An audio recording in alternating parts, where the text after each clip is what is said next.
Selamat datang di channel ini, Sahabat Misteri. Kali ini kita akan membahas lebih jauh tentang hantu yang melegenda di Indonesia.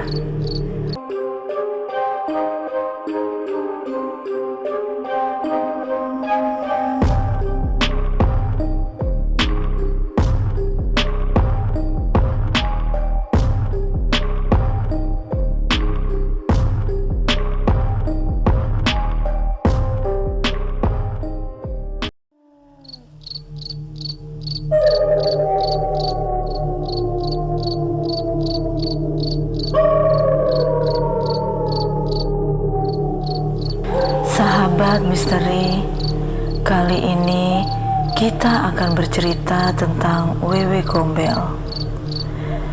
Indonesia memang dikenal punya segudang cerita mistis yang sangat menyeramkan.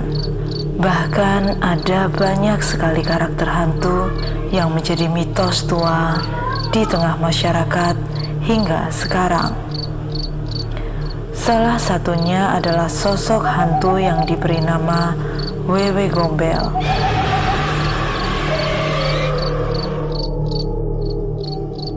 Sebelum kita bahas lebih dalam lagi, jangan lupa untuk like, komen, dan subscribe karena kita akan membahas misteri lebih dalam lagi. Menurut cerita rakyat, asal mula Wewe Gombel berasal dari sebuah bukit di kawasan Gombel, Semarang. Bukit tersebut dulunya menjadi tempat pembantaian banyak orang oleh penjajah Belanda. Lereng bukit itu bernama Gombel. Di puncak bukit itu berdiri sebuah bangunan besar yang sekarang kosong. Bangunan itu adalah bekas sebuah hotel. Begitu rimbunnya pepohonan, bangunan itu tak bisa dilihat. Untuk menuju ke bangunan itu, kita bisa melewati sebuah gapura berbentuk candi, hingga menemukan palang besi sebagai akses masuk. Selain karena berukuran besar, penghuninya juga hanya penjaganya saja. Salah satu penghuni bekas hotel yang tinggal di salah satu ruangan bekas hotel itu. Konon hotel tersebut saat ini telah menjadi sarang Wewe Gombel atau Kalong Wewe. Wewe Gombel disebut sebagai hantu wanita yang bunuh diri setelah membunuh suaminya. Wanita tersebut tidak bisa memberikan keturunan, sehingga sang suami akhirnya selingkuh dengan wanita lain. Sebelum bunuh diri, perempuan itu memergoki suaminya sedang meniduri perempuan lain. Karena marah, sang suami itu pun dibunuh. Warga Gombel mengetahui hal itu, maka wanita itu dikejar-kejar agar bertanggung jawab. Tak kuasa bertahan dan menjaga harga dirinya sebagai istri, perempuan itu pun akhirnya bunuh diri.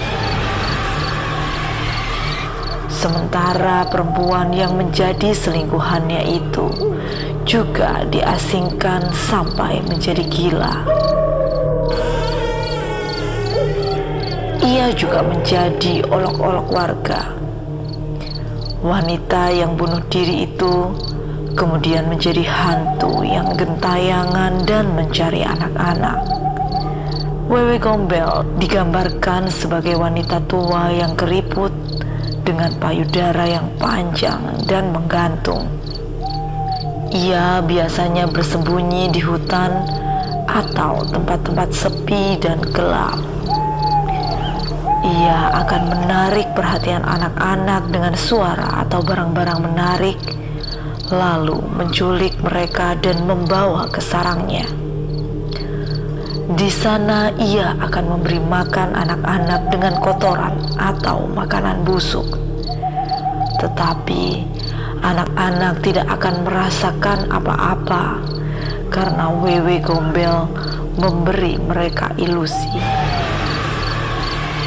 Tujuan memberikan kotoran manusia tersebut adalah membuat anak menjadi bisu agar tidak bisa menceritakan apa yang telah ia alami ataupun bentuk dari Wewe Gombel yang menyeramkan tersebut. Mitos Wewe Gombel yang paling terkenal salah satunya adalah kerap menampakkan dirinya saat matahari mulai terbenam atau menjelang maghrib. Biasanya penculik anak tersebut akan mengincar anak-anak kecil yang masih berkeliaran di luar rumah.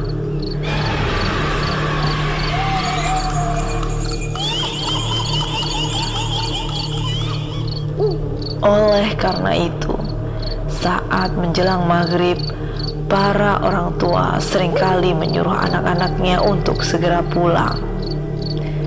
Wewe Gombel sering dijadikan sebagai bahan cerita horor atau film-film di Indonesia. Ia juga menjadi bagian dari budaya populer dan festival-festival lokal. Meskipun demikian, banyak orang yang masih percaya dengan keberadaan Wewe Gombel dan takut kepadanya. Oleh karena itu, orang tua sering mengingatkan anak-anak mereka untuk tidak bermain di malam hari atau jauh dari rumah agar tidak diculik oleh Wewe Gombel.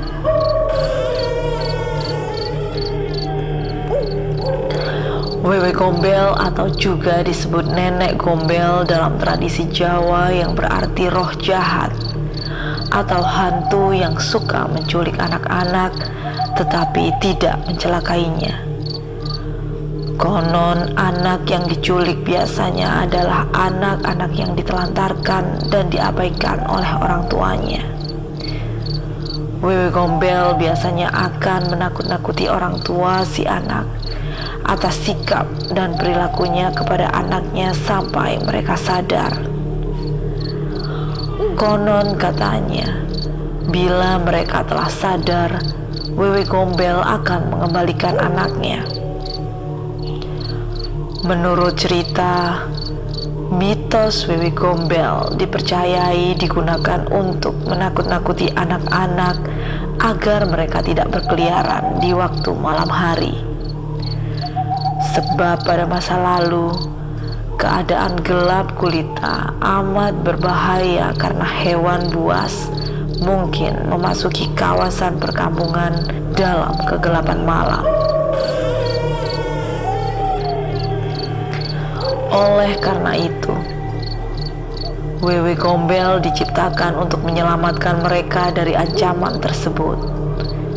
Wewe Gombel biasanya digambarkan dengan sosok wanita tua keriput, hampir mirip dengan hantu-hantu perempuan lainnya seperti kuntilanak, sundel bolong, dan hantu lainnya.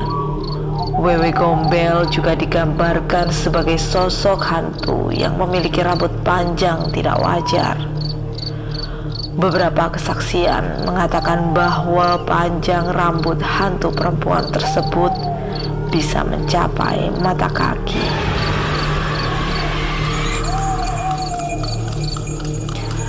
Berdasarkan mitos Wewe Gombel yang beredar, rambut panjang Wewe Gombel sangat berantakan seperti orang yang baru bangun tidur.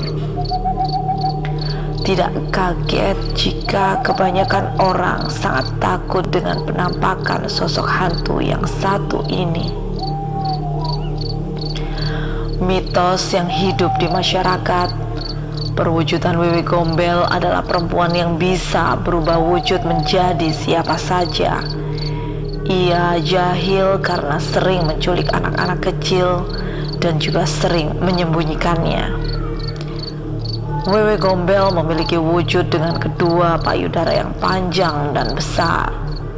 berambut panjang dan acak-acakan, serta memakai pakaian panjang yang mana terlihat kusam.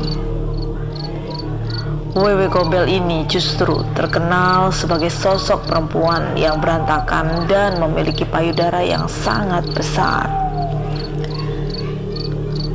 Konon katanya, ukuran payudara Wewe Gombel ini sebesar tampah atau gentong kecil. Beberapa orang mengatakan payudara tersebut digunakan untuk menyusui anak-anak kecil yang berhasil diculik.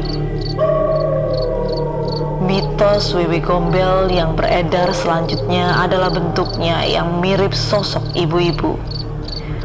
Kemampuan menyerupai ibu-ibu inilah yang ditakutkan oleh para orang tua, khususnya ibu-ibu. Pasalnya, kemampuan tersebut bisa menyamarkan kehadiran hantu penculik anak tersebut.